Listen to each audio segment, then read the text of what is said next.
ಸ್ನೇಹಿತರೆ, ನಾನು ನಿಮ್ಮ ಪ್ರೀತಿ ಸಸಿ ನಿಮ್ಮ ಹತ್ರ ಒಂದಿಷ್ಟು ಮಾತಾಡೋಕ್ಕಿತ್ತು, ಅದಕ್ಕೆ ವಿಡಿಯೋ ಮಾಡ್ತೀನಿ. ಏನಿಲ್ಲ, ನೆನ್ನೆ ಮೊನ್ನೆ ಸರಿಯಾಗಿ ವಿಡಿಯೋ ಹಾಕೋಕ್ಕಾಗಿಲ್ಲ. ಅದು ಸ್ಯಾನೆ ಮಳೆ ಬರ್ತಿತ್ತು, ಕರೆಂಟ್ ತೆಗೆದ್ಬಿಟ್ಟಿದ್ರು. ಅದಕ್ಕೆ ದಯವಿಟ್ಟು ಬೇಜಾರು ಮಾಡ್ಕೋಬೇಡಿ, ನಿಮ್ಮ ಸಪೋರ್ಟ್ ಹಿಂಗೆ ಇರಲಿ ಅಂತ ಕೇಳ್ಕೊತೀನಿ. ಆಮೇಲೆ ನಿಮ್ಮಿಂದ ಒಂದು ಸಹಾಯ ಆಗಬೇಕು. ನಿಮಗೆ ಹೊಸದಾಗಿ ಒಂದು ಬೇರೆ ಥರ ವಿಡಿಯೋನ ಹಾಕ್ತಿದ್ದೀನಿ. ಅದು ಇಷ್ಟ ಆಗೋದಾದರೆ ಆ ಚಾನಲ್ ಲಿಂಕ ಡಿಸ್ಕ್ರಿಪ್ಷನ್ನಾಗ ಕೊಟ್ಟಿರ್ತೀನಿ. ದಯವಿಟ್ಟು ಎಲ್ಲರೂ ಅಲ್ಲಿ ಹೋಗಿ ಸಬ್ಸ್ಕ್ರೈಬ್ ಆಗಿರಿ. ಆಮೇಲೆ ಇನ್ನೊಂದು ವಿಷಯ, ನಮ್ಮದು ಇನ್ಸ್ಟಾಗ್ರಾಮ್ ಲಿಂಕ್ ಅದಲ್ಲ, ಅದ್ರ ಲಿಂಕ ಕೆಳಗಡೆ ಡಿಸ್ಕ್ರಿಪ್ಷನ್ನಾಗ ಹಾಕಿರ್ತೀನಿ. ಹೋಗಿ ಎಲ್ಲರೂ ಅಲ್ಲಿ ಫಾಲೋ ಆಗಬೇಕು ಅಂತ ಕೇಳ್ಕೊತೀನಿ. ಯಾಕೆ ಗೊತ್ತೇ, ಕೆಲವೊಂದು ಸತಿ ನಮ್ಮ ಈ ಗುರು ಕನ್ನಡ ಕಾರ್ಟೂನ್ ಚಾನಲ್ ಏನಿದೆ, ಇದಕ್ಕೂ ಬರೋಕ್ಕೆ ಮುಂಚೆ ಅವತ್ತಿನ ವಿಡಿಯೋ ಕೆಲವು ಸಣ್ಣ ಸಣ್ಣ ಕ್ಲಿಪ್ಸ ಅಲ್ಲಿ ಹಾಕಿರ್ತೀವಿ. ಫಸ್ಟು ಅಲ್ಲಿ ಹಾಕಿ ಅಲ್ಲಿ ನೀವು ನೋಡ್ಕೋಬೋದು. ಆಮೇಲೆ ಪೂರ್ತಿ ವಿಡಿಯೋನ ಅಲ್ಲಿ ಸಣ್ಣ ಕ್ಲಿಪ್ಸ್ ಇರ್ತವೆ, ಇಲ್ಲಿ ಪೂರ್ತಿ ವಿಡಿಯೋನ ಬಂದು ನೀವು ಯಾವಾಗ ವಿಡಿಯೋ ಅಪ್ಲೋಡ್ ಆಯ್ತದೋ ಆವಾಗ ನೀವು ನೋಡ್ಬೋದು. ಹಂಗಾಗಿ ದಯವಿಟ್ಟು ಎಲ್ಲರೂ ಅಲ್ಲೋಗಿ ಫಾಲೋ ಆಗಬೇಕು. ಅಲ್ಲಿ ನೀವು ಸಣ್ಣ ಕ್ಲಿಪ್ ನೋಡಿ ನಿಮಗೆ ಇಷ್ಟ ಆಯಿತು ಅಂದರೆ ಗುರು ಕನ್ನಡ ಕಾರ್ಟೂನ್ ಫ್ಯಾಮಿಲಿಗೆ ಬಂದು ಸೇರ್ಕೊಂಡು ಪೂರ್ತಿ ವಿಡಿಯೋನ ನೋಡ್ಕೋಬೋದು. ಇದೇನಪ್ಪ ಅವಾಗವಾಗ ಹೊಸ ವಿಡಿಯೋ ಹಾಕ್ತಾಳೆ, ಸಿರಿ ಕನ್ನಡ ಏನಾಯಿತು ಅಂತ ತಿಳ್ಕೊಬೇಡ್ರಿ. ಸಿರಿ ಕನ್ನಡ ಅದು ಏನೋ ಪ್ರಾಬ್ಲಮ್ ಆಗಿ ಆ ಚಾನಲೇ ಹೋಗ್ಬಿಡ್ತು, ಅದಕ್ಕೆ ಬೇಜಾರು ಮಾಡ್ಕೋಬೇಡಿ. ಆದಷ್ಟು ಬೇಗ ಅದಕ್ಕೆ ಒಂದು ವ್ಯವಸ್ಥೆ ಮಾಡಬೇಕು ಅಂತ ಇದ್ದೀವಿ. ಆದರೆ ಈ ಥರ ಕಾರ್ಟೂನು, ಹೊಸ ಥರ ಕಾರ್ಟೂನು ಇವಾಗ ಹಾಕಿರೋ ವಿಡಿಯೋ ನಿಮ್ಗೆ ಇಷ್ಟ ಆಯಿತು ಅಂದರೆ ನೀವಲ್ಲಿ ದೇವದ ಕಥೆಗಳನ್ನ ಇಷ್ಟಪಡೋರು ಅದಕ್ಕೆ ಸಬ್ಸ್ಕ್ರೈಬ್ ಆಗಬೇಕು. ಯಾಕೆಂದರೆ ಸ್ಯಾನೆ ದೇವದ ಕಥೆಗಳು ಇಂಟ್ರೆಸ್ಟಿಂಗ್ ಆಗಿರೋವು ಅಲ್ಲಿ ಬರ್ತದೆ. ಸ್ನೇಹಿತರೆ, ಎಲ್ಲರೂ ಜಾಸ್ತಿ ಲೈಕ್ ಕೊಡಿ, ಕಮೆಂಟ್ ಮಾಡಿ ನಿಮ್ಮ ಅನಿಸಿಕೆಗಳ. ನಿಮ್ಮ ಸಪೋರ್ಟು ಹಿಂಗೆ ಇರಲಿ. ಇನ್ನೂ ಹೆಚ್ಚು ಜನ ಸಬ್ಸ್ಕ್ರೈಬ್ ಆಗಿ. ಯಾರ್ಯಾರು ಸಬ್ಸ್ಕ್ರೈಬ್ ಆಗಿದ್ದೀರೋ ಅವರೆಲ್ಲ ದಯವಿಟ್ಟು ವಿಡಿಯೋ ನೋಡಿ. ಪೂರ್ತಿ ವಿಡಿಯೋ ನೋಡಿದ್ರೆ ನಮಗೂ ಸ್ಯಾನೆ ಖುಷಿ, ಇನ್ನೂ ಹೆಚ್ಚು ವಿಡಿಯೋ ಹಾಕೋಕ್ಕೆ ಖುಷಿ ಆಗ್ತದೆ ಅಂತ ಹೇಳ್ತೀವಿ. ಈ ವಿಡಿಯೋನ ಮುಂದಕ್ಕೆ ಹೊಸ ಥರ ಕಾರ್ಟೂನ್ ಹಾಕಿ ಕಂಟಿನ್ಯೂ ಮಾಡ್ತಾಯಿದ್ದೀನಿ, ನೋಡ್ಕೊಬನ್ನಿ ಸ್ನೇಹಿತರೆ.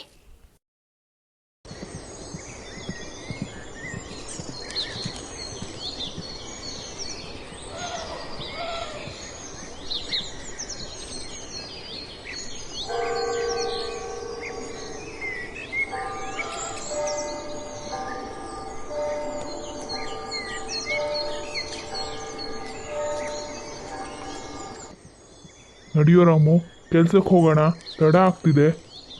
ಹೌದು ಸತೀಶ, ತಡ ಆಗ್ತಿದೆ. ಇವತ್ತು ಕಾಲ್ನಡಿಗೆಲೇ ಹೋಗಿ ಫ್ಯಾಕ್ಟ್ರಿ ಸೇರಬೇಕು. ಫ್ಯಾಕ್ಟ್ರಿ ಗಾಡಿ ಕೆಟ್ಟು ಕೂತಿದೆ. ಸುರೇಶನು ಬರ್ತಾನೆ ಇರು. ತಾಳ್ರೋ, ನಾನು ಬರ್ತಿದ್ದೀನಿ.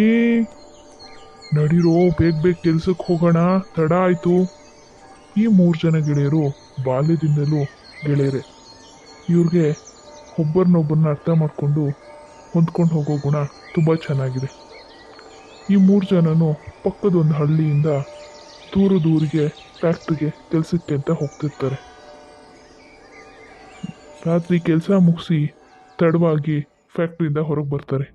ಅಲ್ಲೇ ಇದ್ದ ಟೀ ಅಂಗಡಿಲಿ ಟೀ ಕುಡಿಯೋದಕ್ಕೆ ಅಂತ ನಿಂತ್ಕೊತಾರೆ. ಆದರೆ ಆ ಟೀ ಅಂಗಡಿ ಚಾಚಾ ಇವ್ರಿಗೊಂದು ವಿಷಯ ಹೇಳ್ತಾನೆ. ಇಷ್ಟು ಹೊತ್ತು ನಾನು ಹೆಂಗ್ರೋ ಮನೆಗೆ ಹೋಗ್ತೀರಾ? ರಾತ್ರಿ 12 ಗಂಟೆ ಆಯ್ತು. ಈ ಹೋಗೋ ದಾರಿನಲ್ಲಿ ಕೆರೆಗೆ ಬಸ್ ಬಿದ್ದು ಬಸ್ ಮುಳುಗಡೆ ಆಗಿದೆ. ಇವತ್ತೆಷ್ಟೊತ್ತಾದ್ರೂ ಸರಿ, ನಾವು ಕಾಲ್ನಡಿಗೆಲೆ ಮನೆ ಸೇರೋಣ ಅಂತ ಹೇಳಿ 3 ಜನ ಅಲ್ಲಿಂದ ಹೊರಡ್ತಾರೆ. ಮಧ್ಯ ದಾರಿನಲ್ಲಿ ಬರ್ತಾ ಬಸ್ ಬಿದ್ದಿರೋ ಜಾಗದಲ್ಲಿ ಕೆರೆಯನ್ನ ನೋಡ್ತಾ ನಿಲ್ತಾರೆ. ಆ ಕೆರೆಯಿಂದ ಒಂದು ಹೆಣ್ಣಿನ ದನಿ, ಕಾಪಾಡಿ ಕಾಪಾಡಿ, ಯಾರಾದ್ರೂ ಸಹಾಯ ಮಾಡಿ. ಲೋ, ಅಲ್ಲಿ ಯಾವುದೋ ಒಂದು ಹುಡುಗಿ ದನಿ ಬರ್ತಿದೆ. ನಮ್ಮ ಸಹಾಯಕ್ಕಾಗಿ ಅಂಗ್ಲಾಚ್ತಾ ಇದ್ದಾರೆ ಅಂತ ಅನ್ಸುತ್ತೆ ಕಣೋ. ಸರಿ, ನೀವಿಬ್ರು ಹೋಗಿ ಕೆಳಗಡೆ ಅದೇನು ನೋಡ್ಕೊಂಡು ಬನ್ನಿ, ನಾನಿಲ್ಲಿ ಯಾವ್ದಾದ್ರು ಗಾಡಿ ಬರುತ್ತಾ ಅಂತ ನೋಡ್ತೀನಿ.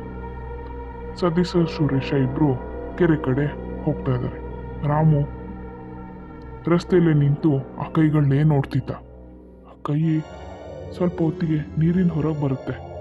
ನೀರಿಂದ ಹೊರಗೆ ಬಂದು ನೀನು ವಿಲವಿಲ ಅಂತ ಉದ್ದಾಡೋ ಹಾಗೆ ಆ ಕೈ ಬಡಿತಾ ಬಡಿತಾ ದಂಡೆ ಮೇಲೆ ಬರುತ್ತೆ.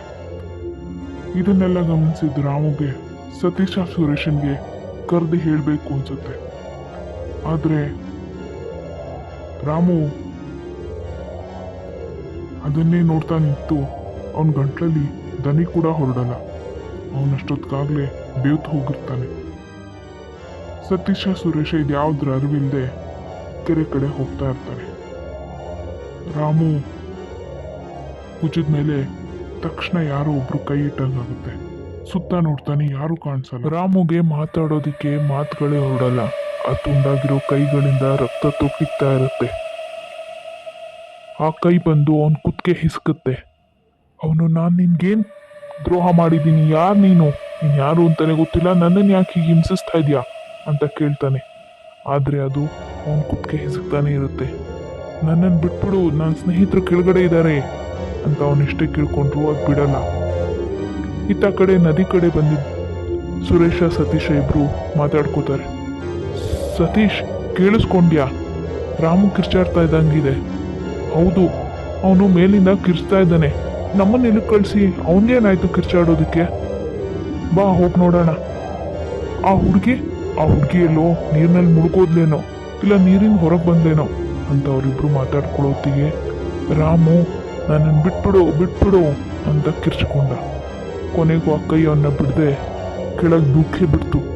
ಬೆಟ್ಟದಿಂದ ಕೆಳಗೆ ಬಿದ್ದಂತ ರಾಮು ಕಿರ್ಚ್ಕೊಂತಾ ಇದ್ದಾನೆ. ಆಗ ಸತೀಶ ಹೇಳ್ತಾನೆ, ರಾಮು ಏನೋ ಹೇಳ್ತಿದ್ದಾನೆ, ಹೌದು ಅವನು ತೊಂದರೆಲಿದ್ದಾನೆ ಅನ್ಸುತ್ತೆ, ನಡಿ ಹೋಗೋಣ ಅಂತ ಹೇಳಿ ಆ ಜಾಗದಿಂದ ಅವರಿಬ್ರು ಓಡ್ತಾರೆ. ಅವರು ಬೆಟ್ಟದ ಮೇಲೆ ನಿಂತ್ಕೊಂಡು ಮತ್ತೆ ಕೂಗ್ತಾರೆ, ರಾಮು ಎಲ್ಲಿ ಹೋಗಿದ್ಯಾ ಅಂತ ಹೇಳಿ. ಅವ್ರಿಗೆ ದೂರದಲ್ಲಿ ನದಿನಲ್ಲಿ ರಾಮು ದೇಹ ತೇಲ್ತಾ ಇರೋದು ಕಾಣಿಸುತ್ತೆ. ರಾಮು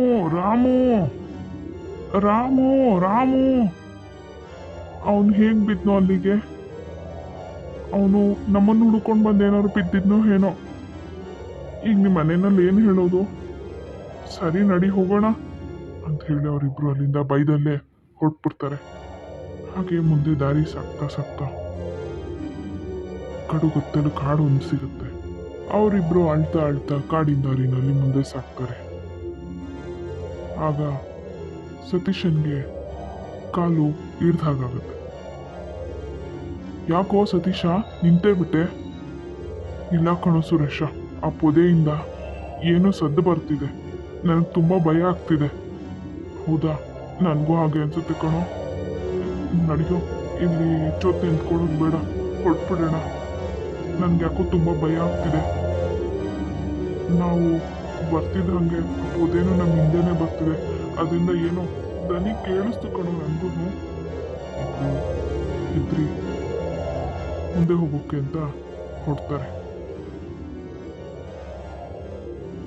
ಆಗ ಸತೀಶ, ಬಾರೋ ದೇವ್ರ ಮಂತ್ರ ಹೇಳ್ತಾ ನಾವಿಲ್ಲಿಂದ ಹೊರಟ್ಬಿಡೋಣ. ಯಾಕೋ ಇಲ್ಲಿ ವಿಚಿತ್ರವಾಗಿದೆ. ಬುದ್ಧಿರ್ಬಲ ಮೇಷೋದೈದಂ ನಿರ್ಭಯತು ಮರೋ ಮಾಚಾಡ್ಯ ಮಾಪಿಡುತ್ತ ಹನುಮಂತಂ ಸ್ಮರಣ ಆರ್ಭುವೆ. ಸುರೇಶನ್ ಕಾಲು ಹಿಡ್ದಾಗಾಯ್ತು. ತಕ್ಷಣ ಅವನು ಕಾಲು ಎತ್ತಿಡಕ್ಕೆ ಹೋದ್ರು ಅವನ ಕೈಲಿ ಸಾಧ್ಯ ಆಗ್ತಿರಲ್ಲ. ಸತೀಶ ನೋಡೋ, ನನ್ನ ಕಾಲ್ನ ಯಾರೋ ಹಿಡ್ಕೊಂಡ್ಬಿಟ್ಟಿದ್ದಾರೆ, ನನ್ನ ಕಾಲು ಮುಂದೆ ಇಡಕ್ಕೆ ಆಗ್ತಿಲ್ಲ ಕಣೋ. ನನಗೆ ಇಲ್ಲಿಂದ ಕಾಲು ಎತ್ತೋದಕ್ಕೆ ಸಾಧ್ಯ ಆಗ್ತಿಲ್ಲ. ಸುರೇಶ, ಸತೀಶ ಮಂತ್ರ ಹೇಳ್ಕೊಂಡು ಓಡ್ ಬಂದ್ಬಿಡು, ಅಲ್ಲಿ ನಿಂತ್ಕೋಬೇಡ. ನಾನು ಓಡ್ ಹೋಗ್ತಾ ಇದ್ದೀನಿ, ಬೇಗ ಬಾ. ಇಲ್ಲ ಕಣೋ, ನನ್ನ ಕೈಲಿ ಆಗ್ತಿಲ್ಲ, ಕಾಲು ಎತ್ತಿಡಕ್ಕೆ ಆಗ್ತಿಲ್ಲ, ನನ್ನನ್ನು ಯಾರು ಹಿಡ್ದಿಟ್ಟಿದ್ದಾರೆ ಕಣೋ. ಅವನು ಕುಕ್ಕೊಂತಿದ್ರು. ಸುರೇಶ ಓಡಿ ಮುಂದೆ ಸಾಕ್ತಾ ಇರ್ತಾನೆ. ಸುರೇಶ ಅವ್ನು ಕೂಗ್ತಾ ಇರು. ಸುರೇಶ ಮುಂದೆನೆ ಹೊರಟ್ಬಿಟ್ಟ. ಸತೀಶ ಅದೇ ಜಾಗದಲ್ಲಿ ನಿಂತಿದ್ದ. ಹಾಗೆ ಮುಂದೆ ಓಡ್ತಿದ್ದ ಸುರೇಶನ್ಗೆ ಮುಂದೆ ಒಂದು ದೊಡ್ಡ ರಸ್ತೆ ಸಿಗುತ್ತೆ. ಆಗ ಅಲ್ಲಿಗೊಂದು ಬಸ್ ಬರುತ್ತೆ. ಆ ಬಸ್ನ ನಿಲ್ಲಿಸೋ ಹಾಗೆ ಸುರೇಶ ಕೈ ತೋರಿಸ್ತಾನೆ. ಆದರೆ ಬಸ್ ನಿಲ್ಲಿಸೋದಿಲ್ಲ.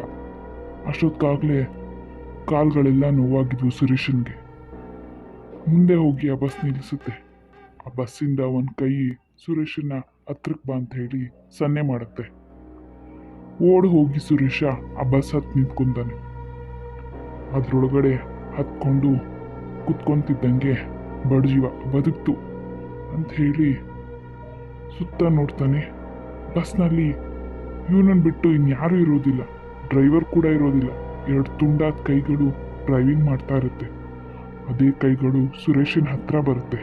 ಸುರೇಶನ್ಗೆ, ನನ್ನನ್ನು ಯಾಕೆ ಹೀಗೆ ಕಾಡ್ತಾ ಇದೆಯಾ? ನಾನೇನು ಮಾಡಿದ್ದೀನಿ? ಯಾರು ನೀನು ಯಾರು ಅಂತಾನೆ ಗೊತ್ತಿಲ್ಲ, ನನ್ನನ್ನು ಬಿಟ್ಬಿಡು. ನಮ್ಮ ಮನೆಯಲ್ಲಿ ಬಿಟ್ಬಿಡು. ನನ್ನ ಸ್ನೇಹಿತರು, ನಮ್ಮ ಮನೆಯವರು ಕಾಯ್ತಾ ಇರ್ತಾರೆ, ನಾನು ಹೋಗ್ಬೇಕು, ಬಿಟ್ಬಿಡು. ನನ್ನನ್ನು ಬಿಟ್ಬಿಡು, ನಾನು ಇಲ್ಲಿಂದ ಹೋಗ್ಬೇಕು, ನನ್ನನ್ನು ಬಿಟ್ಬಿಡು.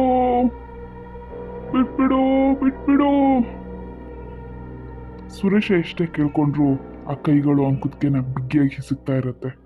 ಸ್ವಲ್ಪ ಹೊತ್ತಿಗೆ ಸುರೇಶನ್ ಕೈಗಳು ಕೆಳಗೆ ಜೋತ್ ಬೀಳತ್ತೆ. ಅವನ ಕಣ್ಗಳು ಕೆಂಪಾಗಿ ಆಚೆ ಬರುತ್ತೆ. ಅವನ ಮೈಯೆಲ್ಲ ನೀಲಿ ಆಗಕ್ಕೆ ಶುರುವಾಗುತ್ತೆ. ಸ್ವಲ್ಪ ಹೊತ್ತಿಗೆ ರಕ್ತ ವಾಂತಿ ಮಾಡಿಕೊಂಡು ಸುರೇಶ ಸತ್ತು ಹೋಗ್ತಾನೆ. ಅದಾದ್ಮೇಲೆ ಸತೀಶ ದೇವದ ಕೈಯಿಂದ ತಪ್ಪಿಸ್ಕೊಂಡು ಓಡ್ ಬರ್ತಾ ಇರ್ತಾನೆ. ಅಲ್ಲ, ಈ ಸುರೇಶ ನನ್ಗೆಂತ ಕೆಲಸ ಕೊಟ್ಟ, ನಾನು ಅಷ್ಟು ಕೂಗ್ಕೋತಿದ್ರು ಮಿತ್ರದ್ರೋಹಿ, ನಿಂತ್ಕೊಳ್ಳೇ ಇಲ್ಲ. ಆದರೂ ಇಲ್ಲೆಲ್ಲೂ ಕಾಣಿಸ್ತಾ ಇಲ್ವಲ್ಲ, ಅವನು ಓಡ್ ಬಂದಿರೋ ಇಷ್ಟೊತ್ತಿಗೆ ಸಿಗ್ಬೇಕಾಗಿತ್ತು ಅನ್ನೋ ಅಷ್ಟರೊಳಗೆ ಅವನ ಮುಂದೆ ಮತ್ತೆ ಅದೇ ಬಸ್ಸು ಮುಂದೆ ಹೋಗುತ್ತೆ.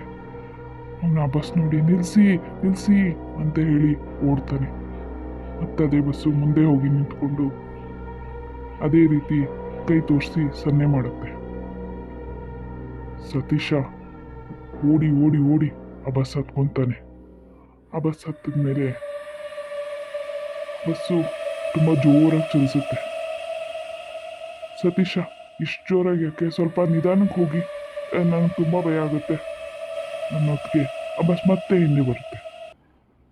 ಇದೇನಿದು ವಿಚಿತ್ರ ಅಂತ ಸತೀಶನ್ಗೆ ಅನ್ನಿಸೋ ಅಷ್ಟರೊಳಗೆ ಆ ಬಸ್ನಲ್ಲಿ ಬೇರೆ ಯಾರೂ ಇರಲ್ಲ, ಡ್ರೈವರ್ ಕೂಡ ಇರಲ್ಲ. ಅವನಿಗೆ ಮತ್ತೆ ಭಯ. ಈ ಬಸ್ಸಿಂದ ಹೇಗಾದ್ರೂ ತಪ್ಪಿಸ್ಕೋಬೇಕಲ್ಲ ಅಂತ ಹೇಳಿ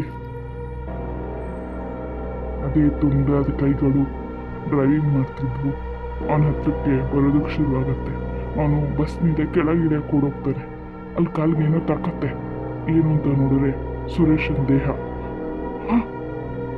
ಸುರೇಶ, ಅಯ್ಯೋ ಅನ್ನೋತ್ತಿಗೆ ಆ ಎರಡು ತುಂಡಾದ ಕೈಗಳು ಸತೀಶನ್ ಕುತ್ತಿಗೆನ ಬಿಗ್ಗಿಯಾಗಿ ಹಿಸ್ಕತ್ತೆ. ಸತೀಶನ್ನ ಕೊಂದು ಹಾಕ್ಬಿಡುತ್ತೆ. ಅಲ್ಲಿಗೆ 3 ಜನ ಸ್ನೇಹಿತರು ಸತ್ತು ಹೋದ್ರು. ಮತ್ತೆ ಅದೇ ಬಸ್ಸು ಪ್ರಪಾತಕ್ಕೆ ಬೀಳುತ್ತೆ.